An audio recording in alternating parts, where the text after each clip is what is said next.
మీ manifestation జరగకపోవడానికి ఇంకొక కారణం ఏంటి అంటే కంట్రోలింగ్ ది హౌ. హౌ అసలు ఇది ఎలా జరుగుతుంది, ఇది ఎలా పాసిబుల్ అని మీలో ఒక క్వశ్చన్ మొదలైంది అనుకోండి, ఖచ్చితంగా మీ మేనిఫెస్టేషన్ అనేది బ్లాక్ అవుతుంది అక్కడ. ఆ మేనిఫెస్టేషన్ జరగకుండా మీ ఆలోచన ఆపేస్తుంది. యూనివర్స్లో అక్కడే ఆగిపోతుంది. మీ కోరిక అనేది ఎప్పటికీ నెరవేరదు. మనం ఒక కోరిక కోరుకున్నప్పుడు ఎప్పుడైతే బలంగా నమ్మడం మొదలు పెడతామో అప్పుడే ఖచ్చితంగా మీ కోరిక అనేది తీరుతుంది. యూనివర్స్ పాత్ డిసైడ్ చేస్తుంది.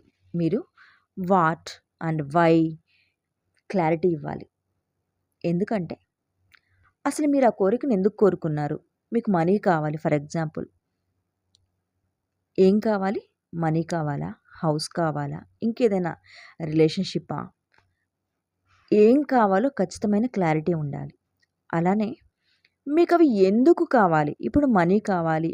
ఒక 10,00,000 అవి మీకు ఎందుకు కావాలి? వాటి వల్ల మీరు వాటిని దేనికి ఉపయోగిస్తున్నారు?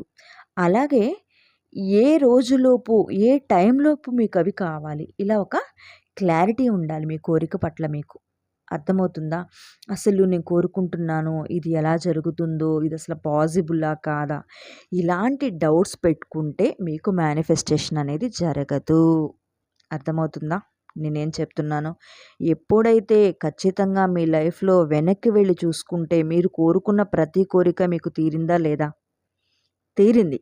కాకపోతే దానిని మీరు మరలా ఎప్పుడైతే గుర్తు చేసుకుంటూ ఉంటారో మీ నమ్మకం అనేది అక్కడ బలపడుతుంది. కాబట్టి ఇదెలా జరుగుతుంది? ఇదెలా పాసిబులు? అనే క్వెషన్స్‌ని మాత్రం రైజ్ చేయకండి దయచేసి. నమ్మకంతో మేనిఫెస్టేషన్ అనేది ఖచ్చితంగా జరిగి తీరుతుంది. థ్యాంక్ యూ అండి. ఇలాంటి మరిన్ని వీడియోస్‌కి నా ఛానల్‌ని సబ్స్క్రైబ్ చేసుకోండి. Thank you so much.